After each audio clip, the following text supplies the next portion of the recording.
Esse mesmo Tristan Harris, quando começou o GPT, passou uns 6 meses, ele fez um outro documentário. Então, como se fosse, imagina, tinha o dilema das redes, agora tem o dilema das IAs. Sim. E ele que trouxe essa à tona, essa discussão de você falar sobre a IA, criar uma IA melhor que ela. E aí ele falou, cara, afirmou lá no documentário, que 50% dos especialistas em IA afirmam que tem uma chance de que a IA destrua toda a humanidade. Só que é o seguinte, cara, ele pegou um formulário que foi aplicado a pessoas com grau de mestrado ou doutorado para cima que estudam inteligência artificial. Esse questionário foi respondido por 800 pessoas. Dessas 800 pessoas, 400 responderam que acharam que tinha uma chance. E ele projetou isso para... Você entraria num avião se metade dos especialistas dissessem que ele tinha 50% de chance de cair? Como mentir com estatística. É, de vai lá. 1956. Do Darryl Huff. Então, assim, cara, tem muito desdobramento como o pessoal chama de desinformação, de fake news, né? Hoje em dia é muito fácil você desdobrar um argumento. Por exemplo, se a gente estiver inventando o nome desses caras todos... Basta você falar com segurança e confiança. Eu tenho certeza.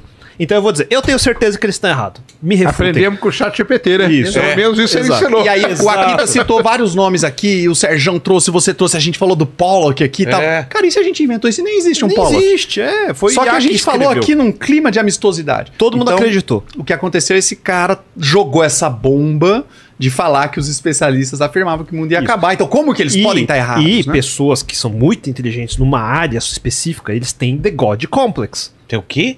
Complexo de Deus. Eles realmente acham que a autoridade deles é absoluta. É verdade.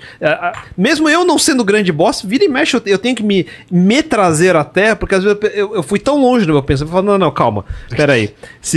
Deixa eu fazer o advogado do diabo. Não, você tá falando bosta aqui. Então nem publica isso. Minha namorada faz muito isso. E vou lembrar outro cara. Lembra quando começou aquelas palestras do TED? TED.com, 18 minutos, sempre uns caras pica no assunto, tema deles e tal. Um dos caras muito conhecido foi o Hans Rosling. Era um médico sueco que atuava na área de saúde pública e dados, e ele fez uma representação visual de dados estatísticos, criou até uma ferramenta chamada Gapminder que o Google comprou. Putz, esse cara é incrível. Antes dele morrer, ele publicou o último livro dele lá. E aí ele pegou e aplicou um questionário de 140 perguntas. O livro se chama Factfulness. Ele não foi traduzido para o português, porque essa é uma palavra difícil de traduzir, Nossa, né? É o substantivo que representa você se orientar a fatos. Tá. Puta frase enorme, é isso mesmo. Factfulness. Parece alemão isso, né? Que tem uma palavra única que representa a porra toda. Então, no Factfulness, ele fez um questionário de 100 e poucas perguntas e ele aplicou para vários grupos. Então, ele pegou lá alunos de ensino médio, professores de universidade, ganhadores de prêmio Nobel, crianças que não tinham formado educação primária, as mesmas perguntas. E a maioria das perguntas eram perguntas tipo trivia, como o Akita falou mais cedo. Aquela pergunta assim, qual que é o maior país? Qual que é o país que tem maior crescimento econômico?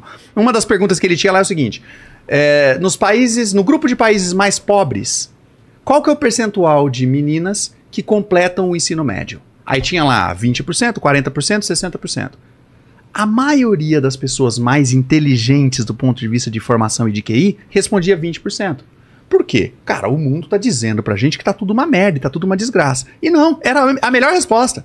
Então o que acontece com o complexo de Deus é que a gente passa a assumir que uma impressão que a gente tem, que muitas vezes foi moldada pelos conteúdos que a gente consome, pelo ambiente ao qual a gente convive, que aquilo é fato. E quando você vai pro fato em si, quando você vai olhar a estatística ou o número, cara, ele representa algo totalmente diferente. Se você perguntar para um policial, ele acha o mundo extremamente violento. Se você perguntar para alguém que trabalha na pronto-socorro, ele acha que tem acidente de moto acontecendo o tempo todo.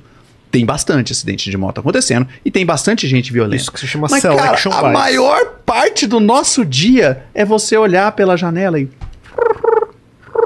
Só tem um grilo cantando, cara. A gente tá num momento... Tem 2 guerras em andamento. Olha o peso do que eu tô falando. A gente talvez nunca tenha tido um momento tão pacífico na história da humanidade como a gente tem hoje.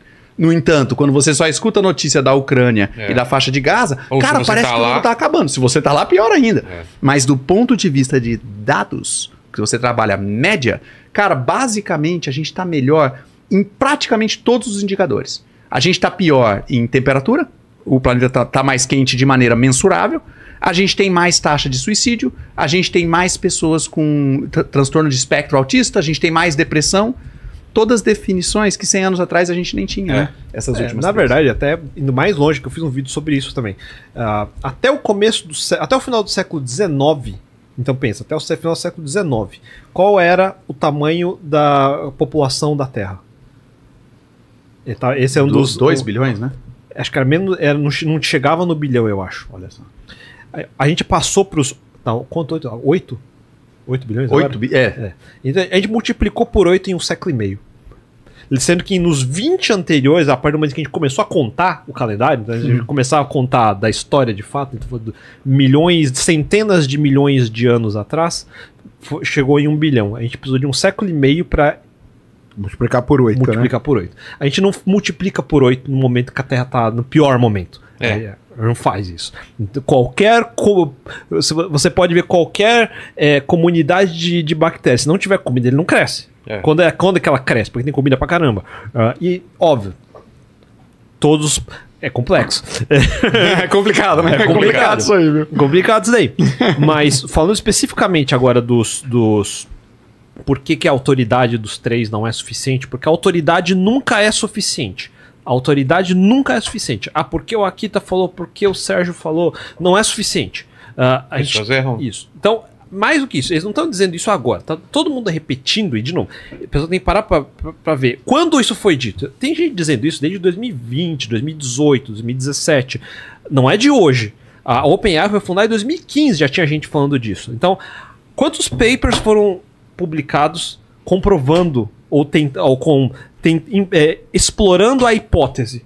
Não tem nada. Tanto que o único argumento que todo mundo tem anos depois é a porcaria da autoridade desses 3.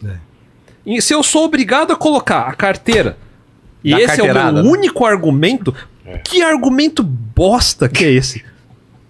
Bosta. Quem estiver repetindo esse argumento, é um bosta. Opa! Caraca. Porque eu tô puto com isso, porque eu recebo isso literalmente dia sim, dia não.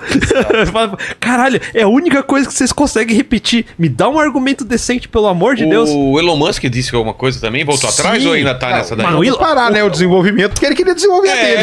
Espera eu, hein? O Elon Musk... Isso aí vai acontecer alguma coisa. É melhor parar. E para por 6 meses. Só pra eu poder vir com a minha. Tem um motivo. Ele é o único que tem um motivo. Ah, sim. Ele tem. Ele tem, porque se ele tiver certo, vai dizer, deu certo. Então, eu sou o herói da humanidade. Se tiver errado, ninguém lembra. É mais uma das coisas que ele falou maconhado. Subiu as ações da Tesla de qualquer jeito, porque fala, eu estou fazendo aqui investimento, blá. Ele é o cara que joga cara ou coroa, vou trollar hoje ou não vou. Não dá pra saber quando o filho da mãe tá falando sério.